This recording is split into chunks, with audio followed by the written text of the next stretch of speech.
the system's broken. I'm not convinced it's broken. I think it's working exactly the way it's supposed to, because our medical system was designed for white men. 4 to 5 times more mortality in childbirth. It just doesn't add up. Is it because of genetics? Is it because of socioeconomics? Is it because of language? Is it because we've done that? We're not going to ignore the fact that this is racism because it makes us feel uncomfortable. What are we going to do to change things? Thank you for joining me. Oh, you're most welcome. Yes. Yeah, so let's begin with, I guess, the inquiry of me reaching out to you and wanting you to come on the podcast. And Yeah, that was unusual to have a white man drop into my messages and ask me if I would come and talk about my work on his podcast. And I thought, well, who is this white man? I don't know him from any circle anywhere, but I am born interested in people and things, and so I thought, well, let's have a little look. See, looked at your information. You didn't seem particularly dodgy, so. okay, that's good. I thought I could give up a morning for this. Well, that's much appreciated. Yeah, I'm appreciative from everyone who does pull at that thread of curiosity of like, okay, maybe there's something here. Yeah. Because you are just jumping on a call with an absolute stranger. Yes. And yeah, it's in the work and the things you speak to, they're heavy. Like they're Yeah. heavy for people to hold, for even me to hold. This is an edge for me. And the more research I did about you, I was like, ooh, okay, how equipped do I feel to have this conversation?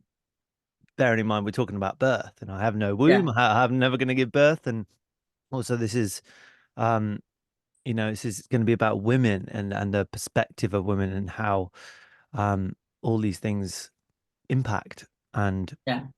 create experience and a lifetime of yeah of it can be really heavy subject for people, just birth, but also as the research has alluded me to, black women and Asian women of people of color that give birth.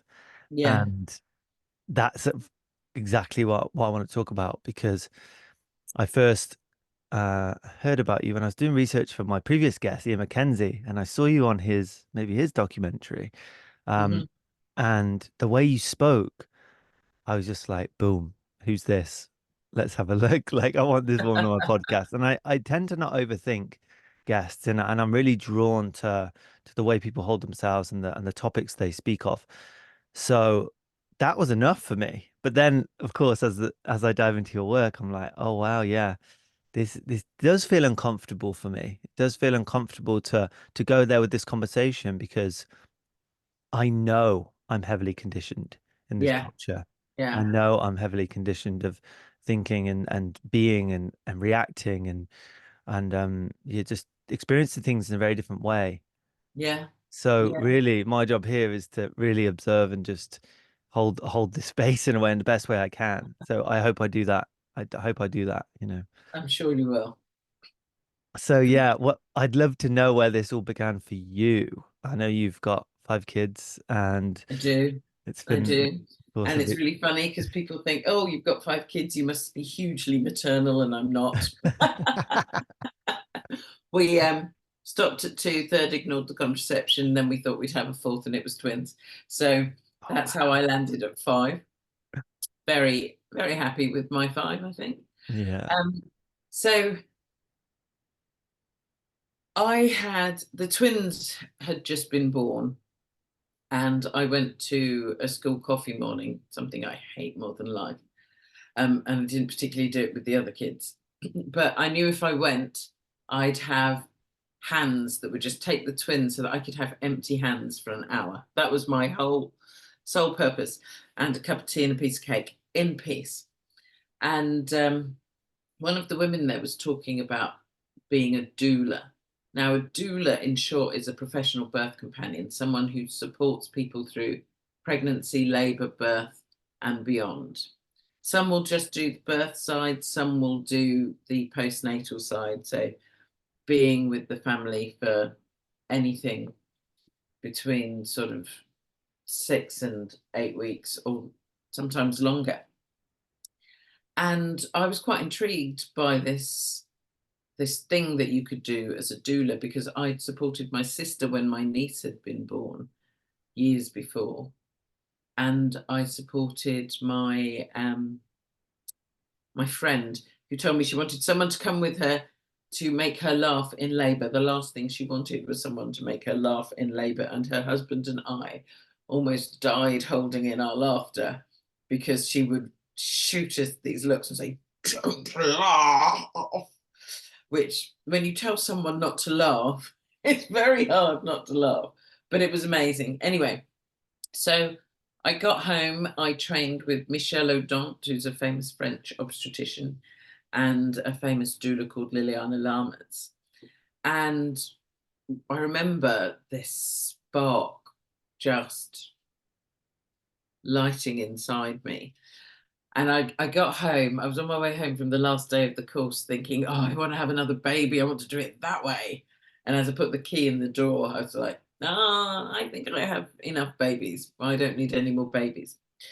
So the first birth that I did, I remember thinking, if I do 4 births, I'll have made enough money to cover the expense that I've paid out to train to be a doula.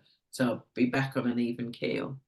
And the first birth that I did, I came out and I couldn't understand why cars and trucks and people and planes were all still just going about their business and moving, because I thought, do you not know what just happened in that room? I kind of expected the whole world to bow down in awe. And that was it. I became a doula. And from there, as a twin mum, initially my focus was on parents expecting twins. And a lot of my twin parents had vaginal births, something that people thought was impossible, but it's like, the body births. Let's allow the body to birth. Help if we need to, but let's allow the body to birth. But a lot of people wouldn't allow their bodies to birth because 2 babies, oh my God, the risk is so huge. And but I kept looking and seeing that, one, there were very, very few Black doulas. And in fact, people would often point to me as the Black doula. You know, they weren't using the words the Black doula. They're like, oh, you're Black, I know who you should talk to other doulas. And I started to notice the disparity in the rates of mortality and morbidity, mortality, death, morbidity, near miss. And at the time, so 20 years ago, Black women were twice as likely to die than their white counterparts in pregnancy, labour, birth, and for the first year beyond. And I was following some work in America, because everybody talked about America. Oh, this is terrible, this happens in America. And I kept thinking, but it's happening here, but nobody wanted to talk about that. And so I bought a t-shirt from America, and on the front it says, I'm rooting for everybody Black, an Issa Rae quote. And on the back it said, for all the babies that are 3 times as likely to die, the mothers, the babies that are 230% more likely to be premature. And I was just, by the time the t-shirt arrived from America into my house, we had gone up to 4 times more likely and 5 times more likely. And the stats have changed, but insignificantly. We are now 4.35 at the last count. There'll be another, I think it will go up again, because we've just had COVID and the way Black-bodied people are treated. And I was trying to work out, see what the differences were. And I was told, we're all told, I was at a birth trauma inquiry report launch yesterday, where they seem to be taking the conversation back do we swear on your podcast or do we not? Yes, absolutely.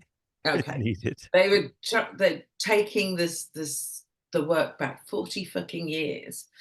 And these were the reasons that people are told why black-bodied people don't do so well in pregnancy and birth.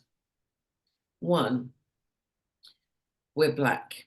It's our bodies, they're predisposed to different dispositions, cardio issues, respiratory issues, diabetes, etc., etc.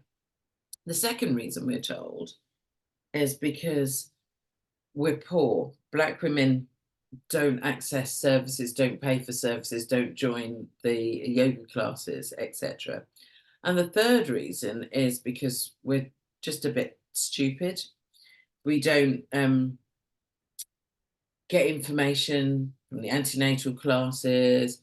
We don't understand how pregnancy work. We rock up late for appointments, weeks after we ought to, in quotes. And those are the reasons. And so the biggest example why that's not true would be someone like Serena Williams. So Serena, I've been talking about Serena for years, and she's in her YouTube documentary, she talked about her birthing experience. Serena Williams is a black woman at the peak of her fitness when she's pregnant with her daughter Olympia. Peak of fitness. So she's very healthy. She's a multi-millionaire, married to a billionaire. And she speaks at least 4 languages fluently. Healthy black body, lots of money, very intelligent.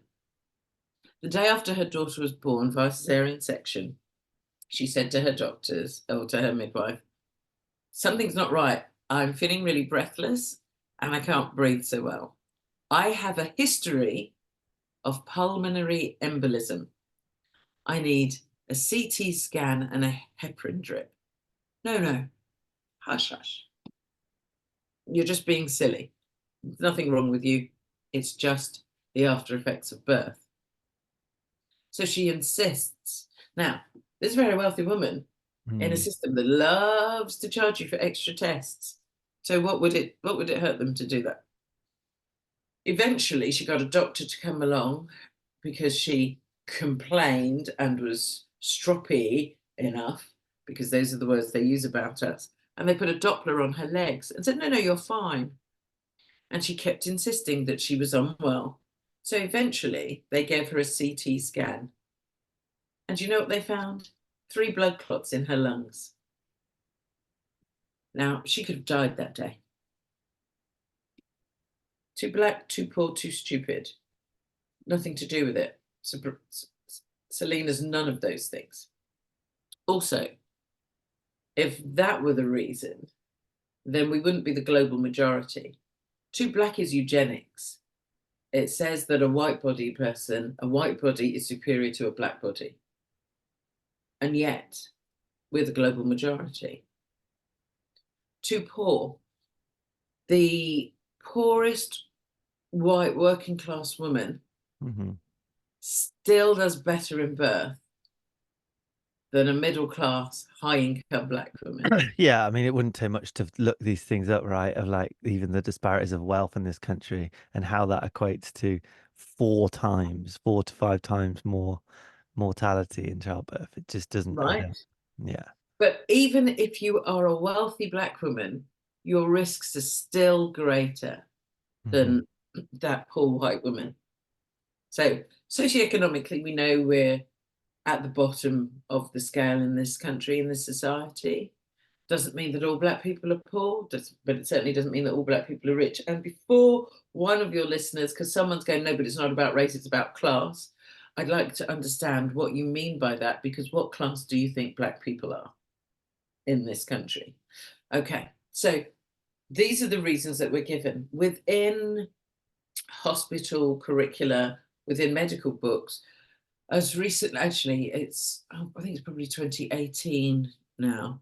I always forget the years of the lockdown. You were on a podcast with Birth Crisis in 2019, if you remember that. Yeah.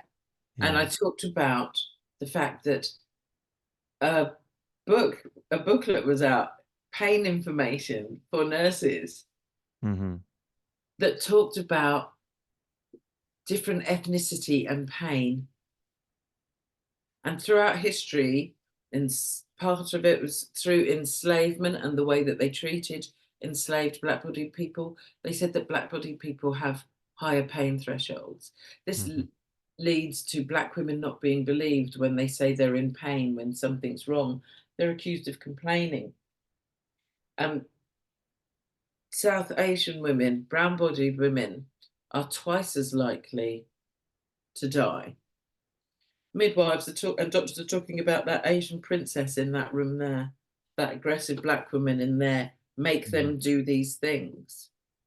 Someone said, but what about, is it better to be cared for by a black midwife? And I said, I wish it were. I said, sometimes it is. But what we have to remember is the system that they're trained in. People say, oh my goodness, the system's broken. I'm not convinced it's broken. I think it's working exactly the way it's supposed to, because our medical system was designed for white men. And when you put it like that, people say, oh, so it's not really designed for women. And then they get all up in their knickers about it. It's like, oh my God, this is terrible. Okay, now be a black woman in a system that wasn't designed for white women, and white women are seen as above black-bodied women, but it's designed for white men. Simple example, seatbelts. Surely by now we all know that the seatbelts were designed for white men. The crash test dummies, one way round or the other, were modelled on tall white men. So they don't work for pregnant people. They don't work for, okay, nobody stop using your seatbelt because I've told you this information. Just know that this is how they're designed, but they were not designed. Yeah, 100%. It's really important to give these clear examples of systems that are designed in this way. We could talk about the police force as well, and the kind of overlap of that system, and evidently racist. So the components to this conversation, like, have you been diving into this work for like near enough 40 years? 20 years. 20 years, yes. 20 years. 20 years. Wow. And you mentioned that black women were twice as likely, and this was maybe what, 70s. And now it's increased. So what's going on there? Like what's happening to this kind of maybe siloed medical industry that is perpetuating this more and more? Well, systemic and structural racism for a start. If you look through hospitals, check out the hierarchy. You're more likely to see the black and brown bodies cleaning, serving food. You're more likely to see the white bodies in the offices making the decisions. I know this beautiful South Asian midwife, and she rose to band 7. I still don't understand the bands, but that means she's quite high in the midwifery hierarchy. And her white counterparts wouldn't sit with her in the break room. Or if she went in to lead a discussion or a meeting and talk about the things they wanted to do, they wouldn't listen to her. Why should they listen to her? What would she know that was more than they did, even though she was their superior at work? Black and brown bodied women who are complained about by the people they're serving and their colleagues. Oh, I don't like the way you said that. Oh, I'm going to report you to HR. Black and brown bodied people more likely to be suspended. And though when it comes to being struck off, white bodied midwives are more likely to be struck off because the reasons they're referred to is much stronger. The evidence is all there. The way they're working is dangerous and unsafe. So this is why I say it's not necessarily safer to be cared for by a black-bodied midwife, because she's got to be even more narrow in the work that she does to ensure she's not being complained about, she's not being suspended, she's not being overlooked once again for promotion. And so it's a system that's not broken, it's a system that's working the way it's designed to work. Mm-hmm. And we keep trying to put sticky plasters on it rather than saying, let's, and I love the NHS, okay? I love the NHS. And I appreciate the work that people do. And for all the things that we talk about and the examples that I give you, doesn't mean Yeah. I hate doctors or midwives. Mm-hmm. I love doctors and midwives. And as I'm constantly saying, I'm going to use that old chestnut that, as in, some of my best friends are Black. But I've got really good friends that are doctors and midwives who don't Yeah. behave that way. But we know that the same is within the policing system that you referred to earlier. We know that not all policemen and women are terrible. Everyone says it's just a few rotten apples, but Yeah. those few rotten apples spoil the barrel. And that's the bit of the quote we forget. Those few spoil the barrel. And the barrel within the maternity system is spoiled. But how long ago did Stephen Lawrence die? Over 30 years ago. We've had the Macpherson's report. What has changed? Nothing. We've just had the Kirkham report and, oh my goodness, their names have just, the Ockenden report. Mm-hmm. All of these reports into maternity. There's another one just recently. I live down in Kent. Mm-hmm. My local trust is one of, if not the worst, in the whole country. And what has changed? Very little has changed. What we've decided to do is let's pretty up this bit, let's just wiggle that bit, let's make a tweak here and there, but the system isn't looked at. And so Black and brown bodied women are dying at greater rates because they're not being listened to. There's an amazing midwife in Florida, Jenny Joseph, who's opened the first certified Black midwifery school in the US. Let's all pat ourselves on the back. Jenny was NHS trained over here before she moved to America 40 years ago. She has a negligible rate of near misses and no deaths as far as I remember. Why? Because she listens. She serves whoever it is that comes in through the community, Black, brown, Indigenous, indifferent, white, everybody. Mm-hmm. She listens to them. We don't do that here. We talk about raising awareness. Let's raise awareness. Let's raise awareness. Yeah. Well, people like the incomparable Elsie Gale, who is where I first got my learning, has been talking about this for over 40 years. In fact, she spoke so loudly, they almost took her house. They almost took her health and her mental health and bankrupted this woman as she blew the whistle on racism in maternity system. Mm-hmm. I don't work for any of those people. I work for myself. So I have no job to lose as these things go on, which is why I've always been able to say, fuck this shit. I've had people crying and clutching their pearls, and I'm like, I don't care about you crying and clutching your fucking pearls. Black women are dying. Get over your tears. Stop making this about you and find a way to act and to move. Yeah. Yesterday, I'm still fuming about it. It just took me a long time to settle and sleep last night. I went to the parliamentary launch of the birth trauma inquiry report. And the MP, Rosie Duffield, who co-chaired the report, said as she was ending her 5-minute talk, yeah, I've been made aware, I see the stats for Black and brown bodied people, and it makes us ashamed, really, really ashamed. And if we could just close that gap just a little bit, we could all feel just a little bit less ashamed. What is that? Yeah. So I'm doing my work so that people like her Can can feel feel less better at that. ashamed. Yeah. And not a lot ashamed, or not unashamed, but a little less ashamed. Tone deaf, tone deaf. They say in their report, and this is why I think the work is going backwards. No, when white-bodied people take hold of the work to ensure that it's pleasant for themselves, Yeah. the work goes backwards. Because rather than calling out the systemic and structural racism, in this report, it says that Black women need to be taught to take more vitamin D, and also that they should get more interpreters.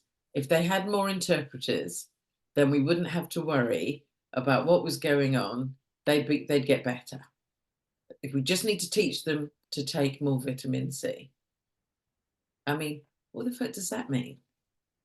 Yes, let's educate black-bodied women to take, in the maternity care, to take more vitamin D, and the brown-bodied women. When we knew that smoking caused small babies, we made sure that we educated the doctors, the nurses, the midwives, the parents, the community. When we discovered that lying babies on their back reduced the rate of stillbirth, sudden infant death, sorry, not stillbirth, my bad, sudden infant death by 75% in 1 year, we made sure doctors, nurses, midwives, parents, communities were educated. When we discovered that black-bodied women were dying, and I use those words carefully, discovered that black-bodied women were dying at greater rates, we said, oh, we should do more research.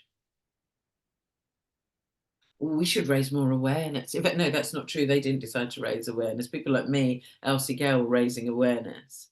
Then George Floyd was murdered in 2020 and great white consciousness opened for a minute. And it went, oh my God, this is terrible. And then closed down again. By about the September, people had lost interest in the subject.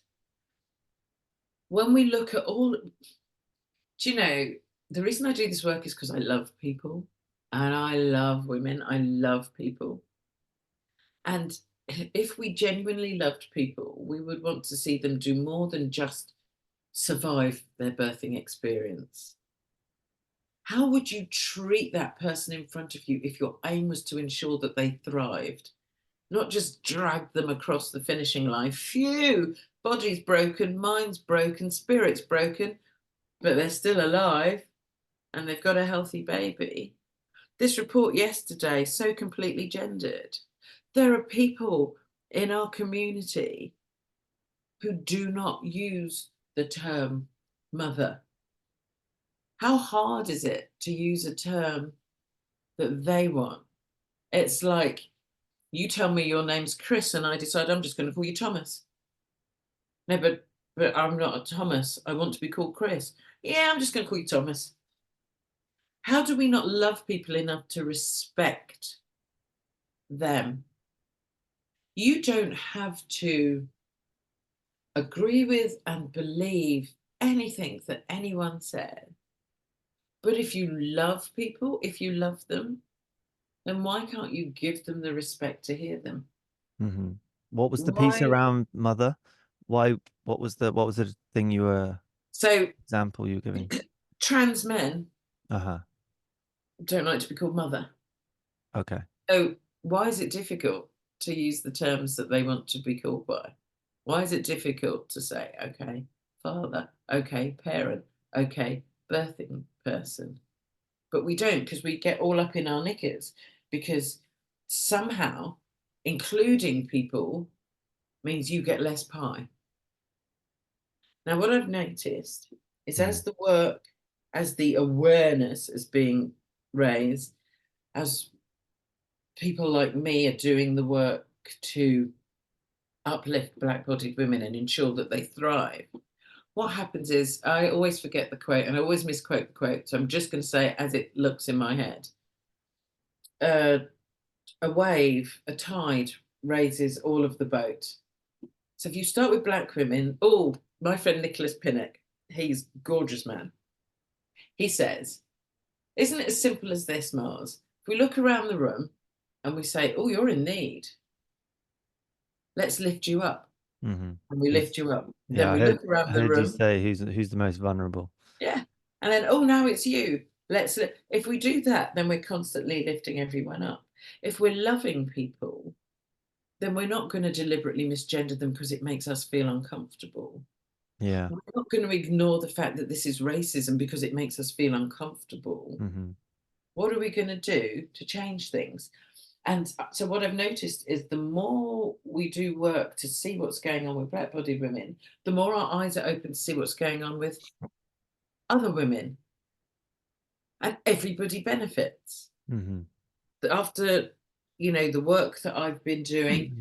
watching and seeing more and more people rise to really do something to try and change the disparity in the maternity gaps, the mortality gaps, more Q plus issues are coming to the fore. More issues for disabled people are coming to the fore. Because when you raise up black women, you raise up the whole of society. And so, if you love people, why is that a hard thing to do?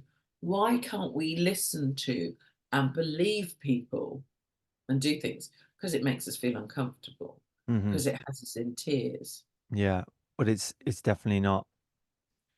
I know you're not saying it's simple, but No, it's way more than just the awareness piece. And I know you're careful to even speak of raising awareness, because what is awareness without yeah, action? It's kind of freeze, yes, isn't it? yeah, So it's it's way bigger than that.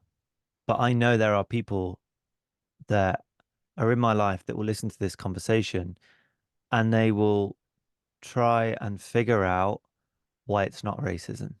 yeah. They'll do their best to be like, well, it's this, that. And we know like black bodies are different to white bodies. We know this, like bone Well, density. only because of a few levels of melanin. Did you know that we're dying of the exact same causes as white-bodied women? Yeah, The we're more exact the same same than causes. we are different. That's for sure. Yeah. Th- The But only but but, difference in our makeup is but the level of melanin in our skin. yeah. Well, I guess you could talk about like different that there will be things like was what I'm Yeah, saying is there will be things like athletes and runners, like there's a difference between like muscle fibers and certain things that I know people will point to um to try and justify this conversation. And what yeah. I'm saying is that why is that? Why do we do that? Because I know that's a thing that people will try and figure out why it's not racism. Um, Why change a system that benefits you and punishes me? Sure. I think it's more psychological in terms of people don't want to believe that it's No? racism. It's like when you say to someone that food, and I'm not comparing food to racism, Yeah, but yeah, yeah. it's like the psychological bias that we have, like to reconfirm like our level of safety Yeah, and yeah. comfortable nature. So it's like you show someone, I've done this before, I've shown someone like there's some facts here and I can back these up, and then they'll read it in a very different way to how Yeah. it's said, just to confirm their own level of not having to change. Mm. And it's so deep and entrenched in our own psychology. Um, but yeah, it's not it's not as simple as even showing the statistics and saying, look, this is a clear problem. Yeah, And I want to bring in something here because I did a little research. I've got a friend who was training to be a midwife, and she got, and I asked her about her experience, and I'm yeah. just going to read some of the things she says, and some of the things you're gonna resonate with because you've heard them before. So she says, one thing I immediately think of when you mention Black women's shocking stats during childbirth is that these topics are actually talked about extensively in the training. It is so well documented and known. So when I found out, I was so disappointed and frustrated that when I was on placement in hospital, I witnessed these very things happening. I heard on one more occasion midwives describing Black women in labor as loud, but not to be alarmed. That's what African women are like. I also remember asking for support from a midwife when a black woman I was taking observations of was in a lot of pain and crying out. Again, she was totally dismissed as being loud and no one came to check. That lady went on to have a bad outcome, too little, too late. And that she gave another example of a senior midwife telling her and other students that Black women are physically stronger, so don't need as much pain relief. If they're asking for it, it seemed to be less of a priority. Yeah. It's like, and yeah, it's just a real thing. And this truly, I'm being completely honest, it was the first time I'd actually heard about this kind of Yeah. disparity. Yeah. But it's been on the BBC. It's been you put in this into search engines on YouTube. There's so much, So um, much. so much on it. And it's like, what's helping actually move the needle? Yeah, and it comes down to people. When you talk about racism in a system, white-bodied people think you're calling them personally, individually racist. And there is so much work to be done, but black-bodied people can't be expected to do the educating of white-bodied people so that they understand and recognize how and where racism just is totally woven through society and Yeah. systems. And again, as I said, it benefits white-bodied people, it punishes black-bodied people. So why would you change something that benefits you?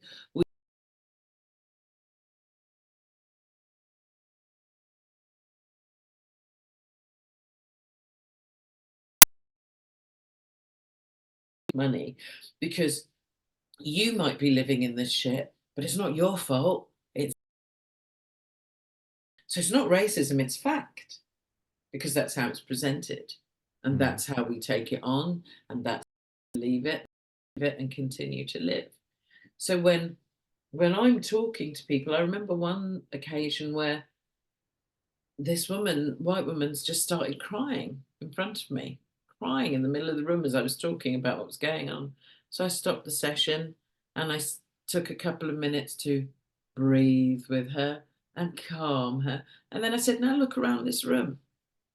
Nobody cares that black women are 5 times more likely to die. They're more upset that you're upset. They're concerned that you're okay because you can't sit in discomfort for a 45-minute talk. Meanwhile, black women are dying. Meanwhile, black-bodied women and people are having to live in their discomfort for their entire lives. Meanwhile, Jacob, the seahorse dad, told me stats about trans men accessing the antenatal system. And I think it was around 30%, 26, 30% of them don't access it, or don't access it early and easily because of fear. And then he said, and when you add that layer of black, it goes up to 46% of black trans people don't access antenatal care or Mm. don't engage with it early because of fear. When I talk to black-bodied women, when I talk to white-bodied women about birth, I say, listen, maternal mortality is low. It's just that black-bodied people are overrepresented in it. Brown-bodied people are overrepresented in these low figures. But what we continue to forget is that we're dying of the exact same things. And the difference is, as your almost midwife friend pointed out to you, we're not being listened to. Oh, she's loud. Oh, that's an Asian princess. Oh, she's aggressive. Black dads who, when they say, oh, have you read my wife's birth plan?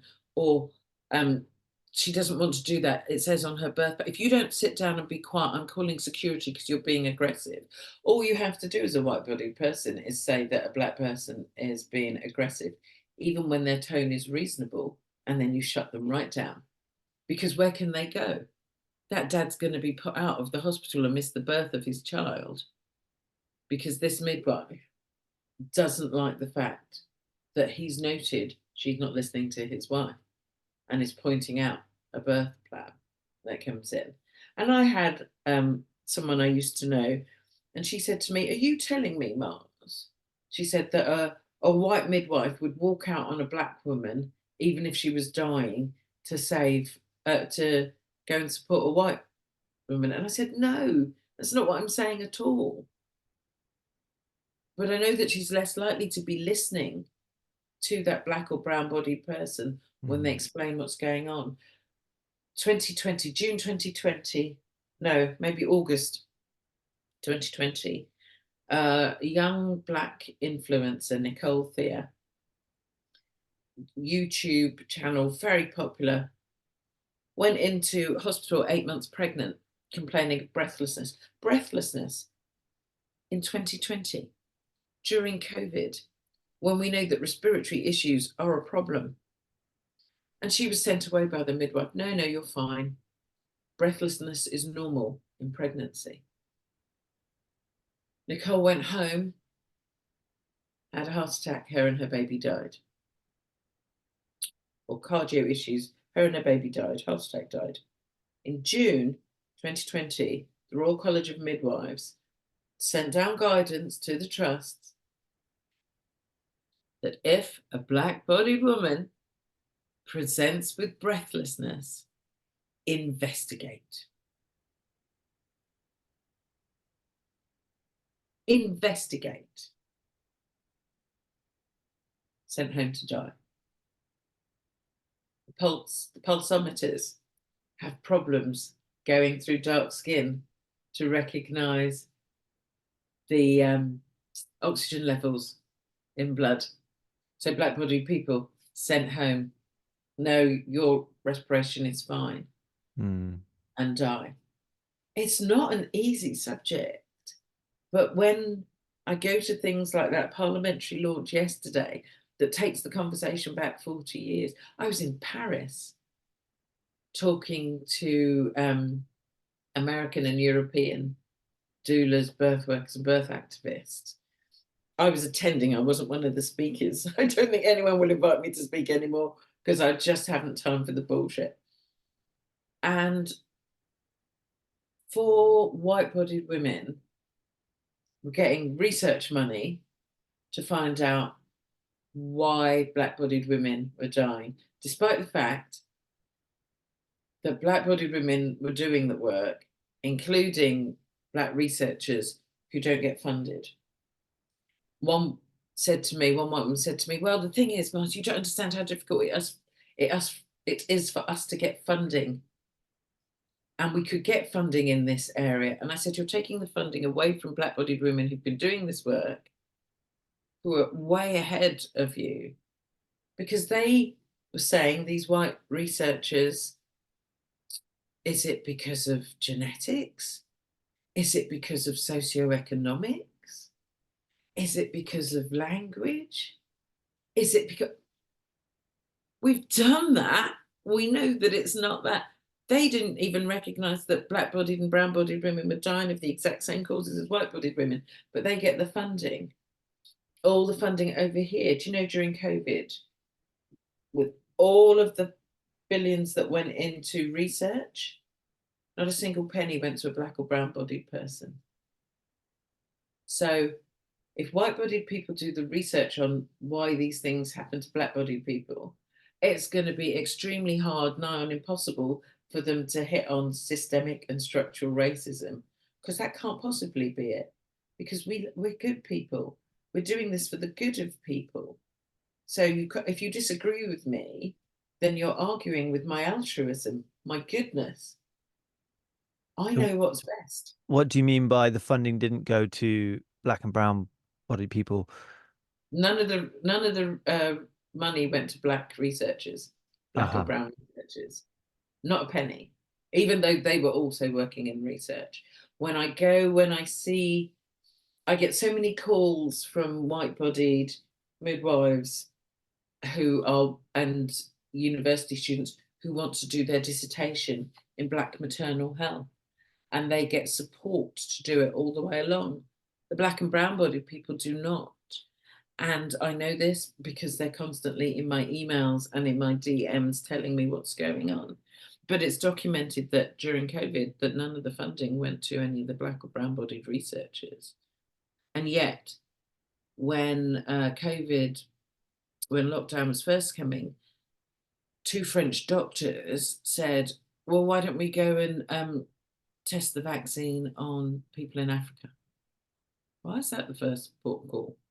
Why do you want to test it on us? Oh, wait, the Tuskegee experiments. That's been going telling on for a long time, I think, been hasn't it? going on for a long time, telling healthy, fit, young black men in Tuskegee, I always say that wrong, we're just testing your blood. But what they were doing were giving them syphilis, not telling them they were giving them Hmm. syphilis, sending them home to their wives and families. And I think it's only in the last few years that the last of those men died. So it's not even hundreds of years ago. This is stuff that continues happening.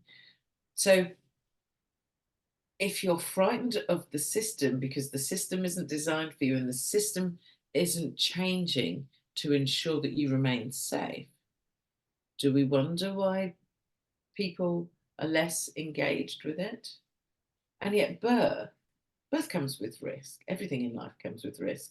You go out your front door, walk across the road, you're at risk of being run over by a truck. You know, everything comes with risk. But instead of saying, how do we make this better for people? We just say, oh, let me scare you about this.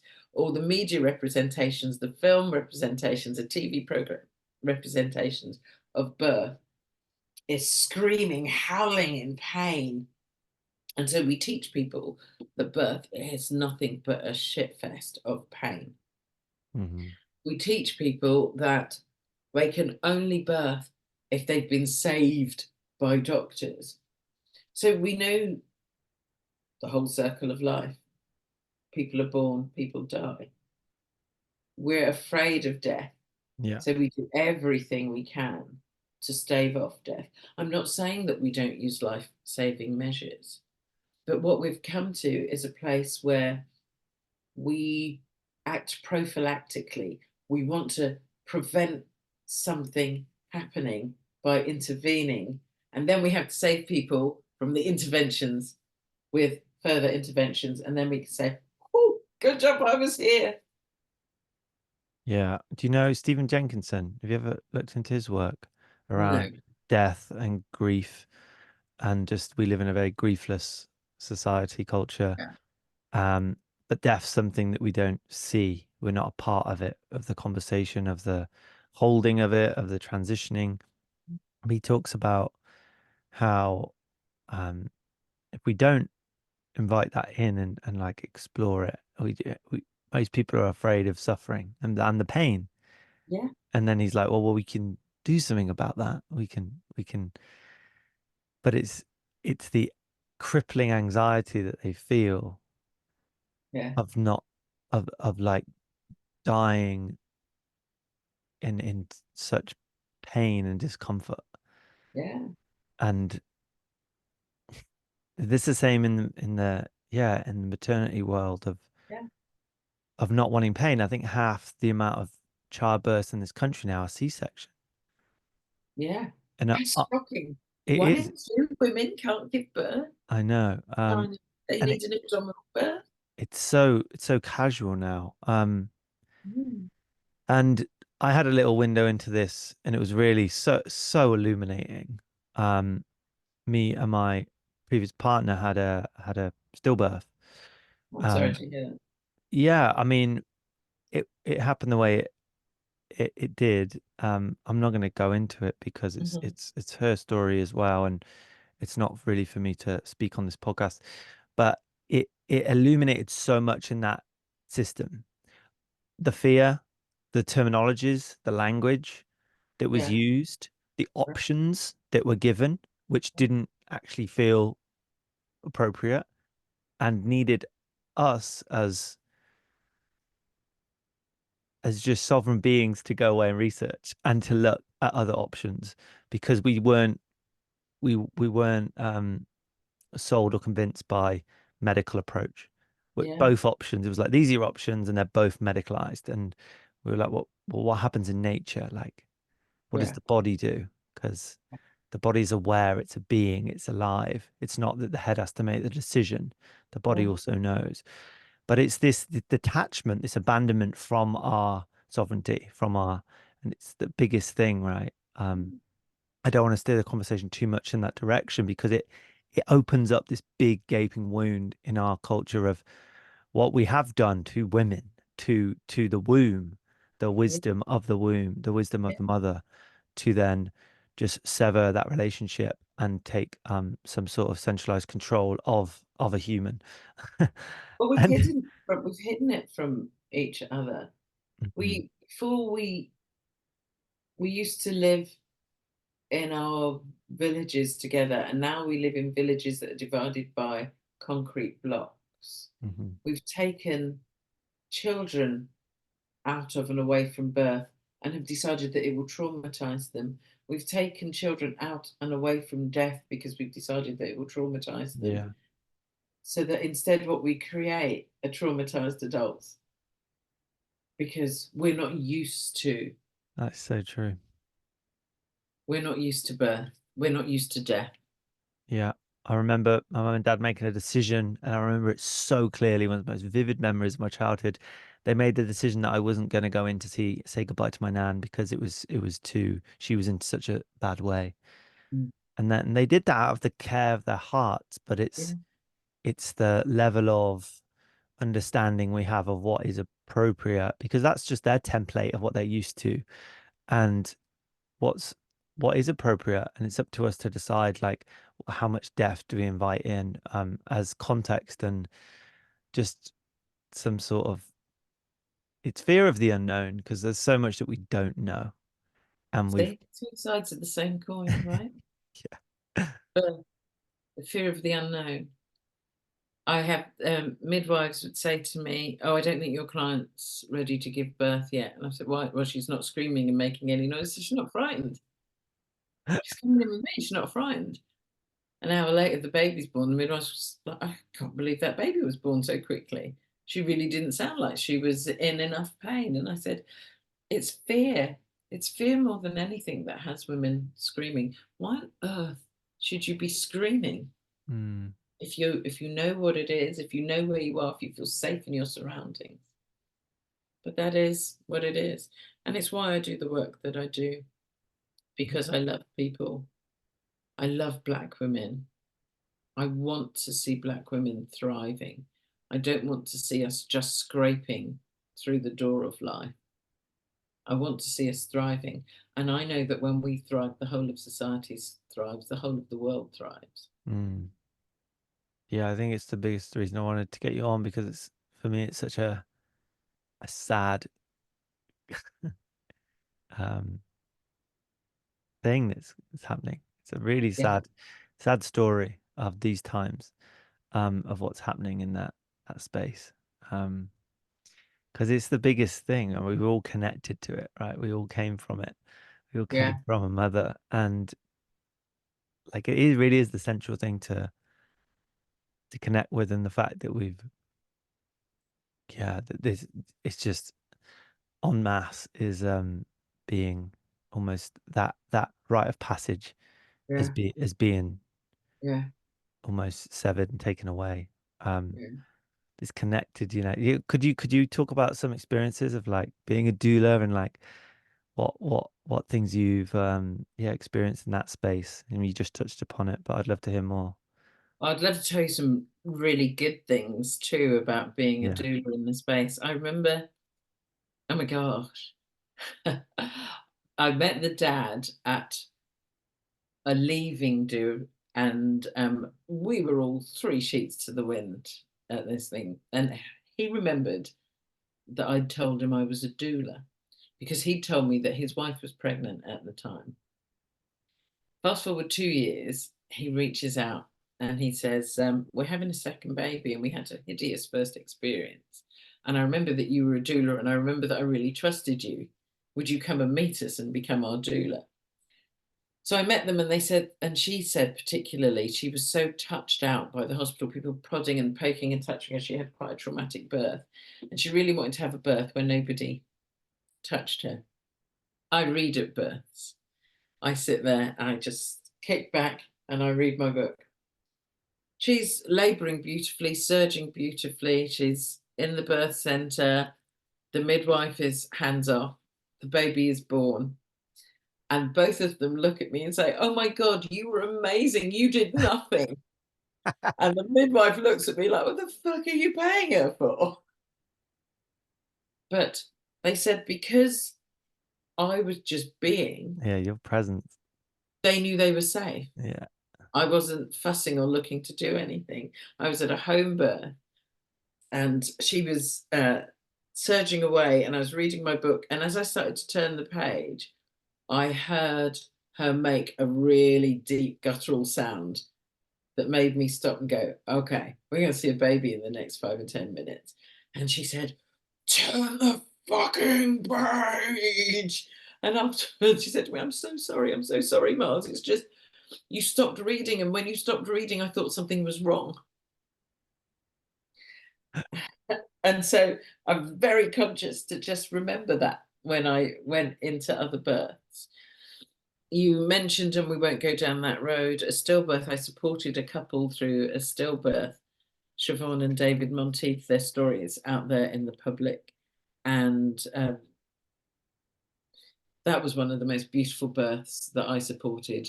There were the hospital problems and things, but I'm a doula, get around as many of that as we can.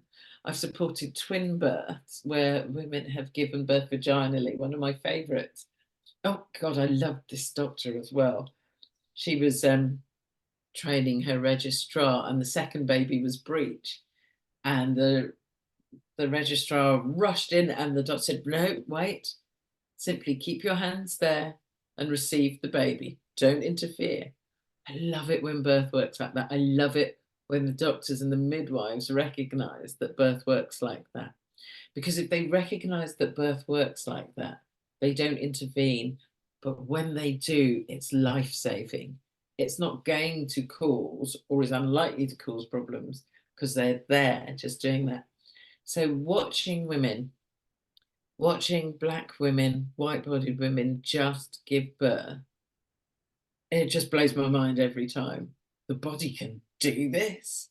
The body does this. I've been at home births where people have had their children that just sprinkle water on their mum's back or keep going up and kissing the parent and saying, I love you. Can I watch Bluey now? And it's just a normal part of work. Mm-hmm. There have been traumatic ones. I saw a midwife who was more interested in the computer than the woman who was giving birth, and kept shouting at her to push, but to stop pushing because she was doing it wrong, and to start again and to do. And then their shift ended, and a lovely midwife came in, but it was too late because this first midwife had completely broken the spirit of this mother who was giving birth. I've watched as doctors will hand women pills and say, take this, it will speed labour up, with no explanation as to what it is. I was with a couple at a birth, and the doctor came in and said, take this. And my client said, why? What is it? It will speed birth up. And she said, I don't think it needs speeding up. I don't want to take it. When I come back in 20 minutes, you will take it, she said. And then she went to the bed next to her and gave it to this Black woman who was a midwife. So you do what the doctor says. And she ended up with a crash cesarean, and my client ended up with a straightforward vaginal birth. I've seen medicine be put up when twins were being born, and the first one came, and the doctor said, we've got to get the second one out now. There was nothing wrong. The baby's heart rate was fine. The mum was fine, and ended up, by putting up the drug, misopostural, the heart rate of the baby tanked, and they ended up doing a high forceps to get this second baby out. Yeah. And we knew that the doctor knew that she'd done the wrong thing, because the first baby had barely been out, so the body hadn't even stopped.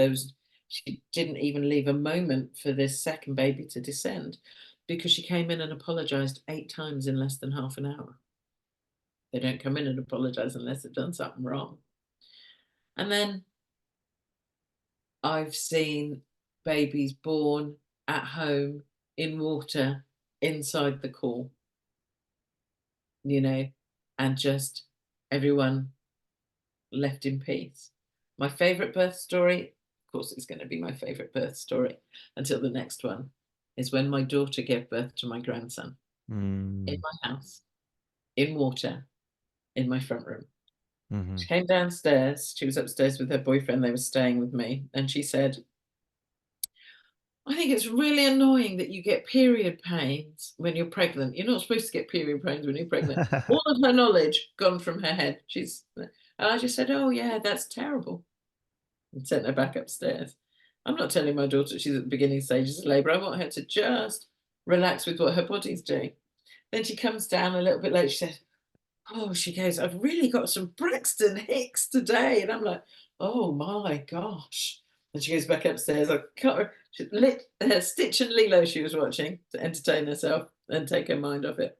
Then she came back downstairs and she grabbed me and she said, these are not Braxton Hicks. And I said, what do you want to do about it? She said, I think we should call the midwife. So we called the midwife who says, yeah, I'll be there about 6:30, 6 o'clock. She arrived at 7. I love this midwife, Andy. She's just fabulous. Andy arrives. We fill the pool. Andy tells me and my daughter's then partner off because we can't work out the bloody pool. So we we try to fill the pool, but the adapter doesn't fit any of the taps. So we fill the bath and siphon the water that way. My daughter is upstairs and she says, oh, I need to go to the toilet. Oh, I just feel terrible. And we look at her and the midwife says, where would you like to birth your baby? Up here in your bedroom or in the pool? I don't know, I don't care. And her partner says, you wanted to birth in the water? She said, yes, in the water. Her waters go. We hear this loud pop. Her waters go. We get her downstairs. She gets in the water. She's in the water for less than 5 minutes. And the midwife says, you're going to pick your baby up. And she's like, what? And she said, there, your baby's come. Pick your Oh my baby up. God. And she lifts her baby up to her chest. She wasn't in fear. Mm. My God. She was totally safe and supported. That's what I wish for every birth. That's what I wish that midwives had the time to do. Hmm. That's what I wish that doctors would recognize. That uninterrupted birth is incredible. Whether your baby is born live or stillborn, allowing the body to do, intervening if and when necessary, saving the lives when they need saving rather than taking them towards the edge of death. It's just, but yeah, but so that's my favorite birth story. Mm, My yeah, first taking us on grandson. a nice little roller coaster there. I appreciate you sharing. Do you think that's the biggest thing, like trusting our bodies and trusting what? And listening, Yeah, listening to the person listening. that's birthing. Just listen to them. If they tell you something's not right, act. Listen, the hospital policies say for all across the departments, we are allowed to decline treatment even to our own detriment, even if it means we die. That is our right. If that is our right, why are we scaring people when we're making decisions that are nowhere near that end of the scale? Listen to people, trust them, trust their bodies. I had a doctor explain to one of my clients why he really thought that we were moving towards needing a cesarean. And I talked with her and we grieved the loss of the vaginal birth. And he was the only one who sat with her, didn't try to scare her into Sarah, said, these are the things that concern me. You have time to make a decision. She didn't want a cesarean, but she had a cesarean. And Mm, she was so glad because she was informed all the way. Listen to people, hear them, make sure they understand their options, and their options are not like the Matrix red pill, blue pill. Their options are brown and yellow and green and pink and purple, a rainbow of options. Listen to them and let's bring birth back into the body and away from the machines. hmm.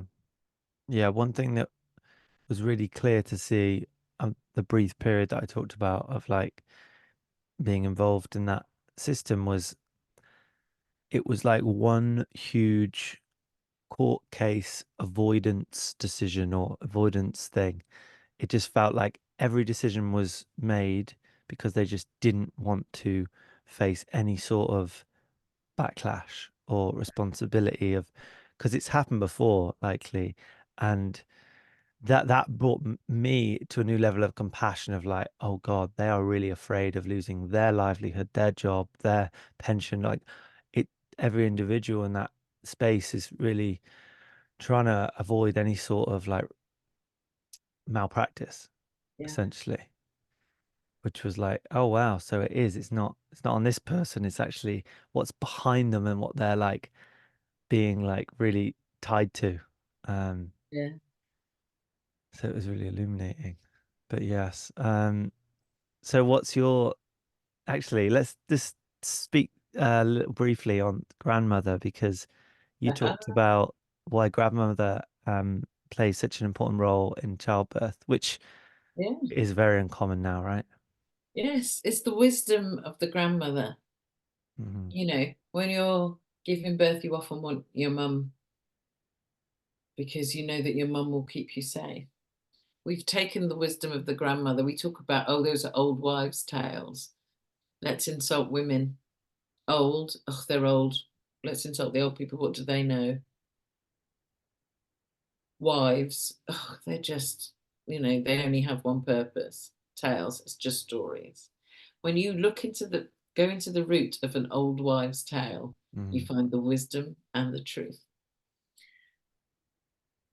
We are so busy moving forward, we forget to bring the wisdom of the past with us. And when I train doulas, I talk about, let's train in the wisdom of our grandmothers. Let's bring that wisdom into modern birth, because it's really funny. The further away we get from it, the closer we're trying to get to it. Because science tells us that one of the best places for a newborn baby that's struggling to be is on its mother's chest, skin to skin, heat regulation, heart regulation, breath regulation, that we've replicated into boxes that separate mother and baby.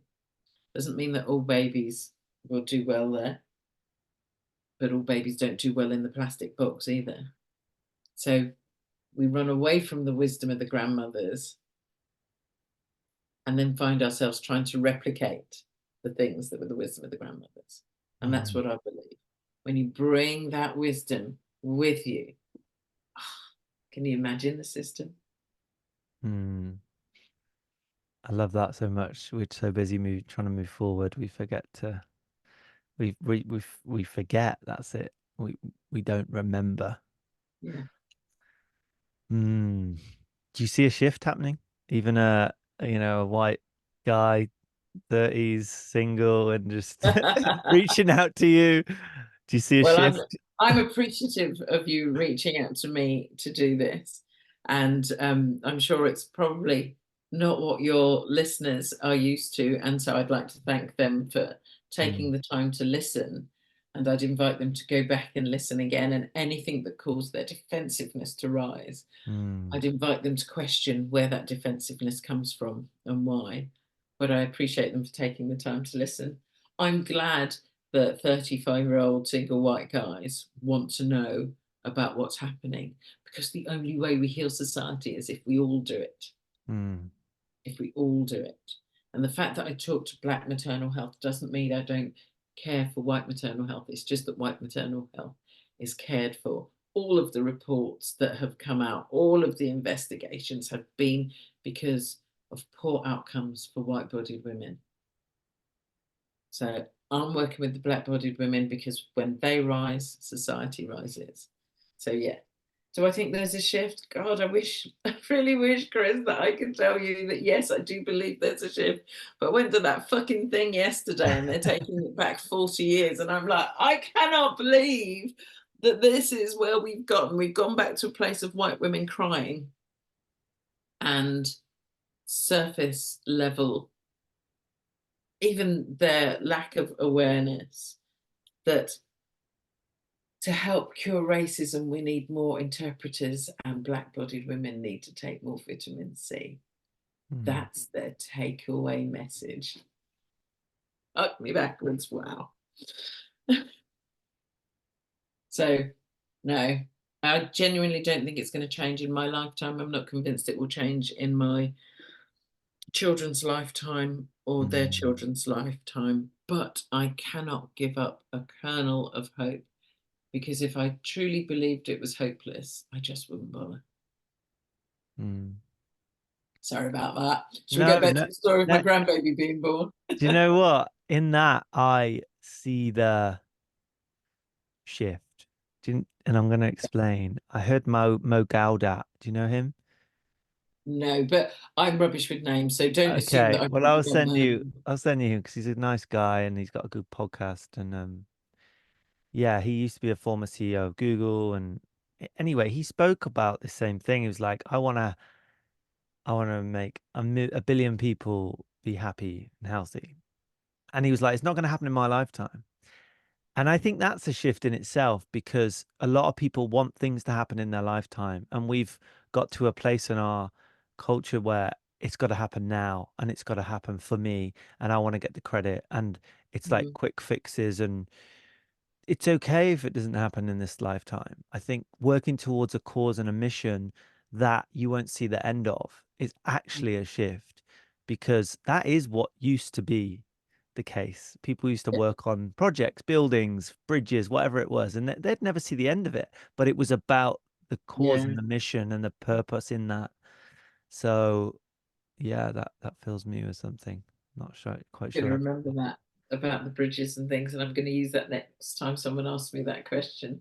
I'm gonna tell them what I think, and then I'm gonna say, but Hmm. people used to build bridges and never see the end of them. Used to build Yeah, bridges and see the end of it's them. the great adage around planting trees that you won't see the sit under the shade of. So you are planting Oh, seeds, and those trees are going to grow, and yeah, you'll be I love transitioned, that very and much. and the shade will get to be appreciated. Wow, Thank you, thank you. conversation this has been. Thank you, Chris. No, thank you. It's been a pleasure to do my best at holding that space and carry the message and just raise awareness, but also action. So I Yeah, appreciate you and the time you've taken to really dive in and hold that space for others and read your book with a with a with a curious eye of what's going on. absolutely. Mother of five, see, could do all things and nothing at the same time. Amazing. Is there anything you want to leave us with? Any I mean, I loved your invitation around re-listening, and if anything you'd Yeah, I think, do you know what? I send everyone towards Nova Reed, her book, The Good Ally, her anti-racism course, which is not comfortable and teaches you that this is a journey. mm, And there is so much that, oh my God, I almost went back to 1980s speak with so much to unpack. But there is so much to peel away and look at and just recognize in ourselves to make those incremental changes. Because what's that Michael Jackson song? I'm starting with the man in the mirror. I'm yeah. asking him to change his ways. Not the world, not society, me. So what I would leave you with is just be curious. Be curious about the defensiveness. Be curious about why you agree or why you disagree. And then make your change in you. Mm, thank you.